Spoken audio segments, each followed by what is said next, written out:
اور بیرسٹر گوہر خان کہتے ہیں کہ ابھی کسی سے مذاکرات کا ارادہ نہیں، سیاسی جماعتوں سے مذاکرات ہونے چاہیے۔ پی ڈی ایم کے پاس ہمارا مینڈیٹ ہے، بانی P T I power sharing کے بجائے عوامی سیاست پر یقین رکھتے ہیں۔ انہوں نے مزید کیا کہا، آپ کو سنواتے ہیں۔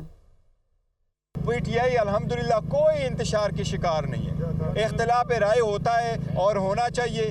یہ کنگ پارٹی نہیں ہے، یہاں ڈکٹیٹوریل شپ نہیں ہے۔ ہم سب کو کہتے ہیں اپنے رائے کا اظہار کرو، لیکن پارٹی جو فیصلہ کرتی ہے سب اس کے ساتھ کھڑے ہوتے ہیں، اور پارٹی کا فیصلے کا مطلب ہے خان صاحب کا فیصلہ۔ خان صاحب کا فیصلہ کل بھی تھا، آج بھی ہوگا۔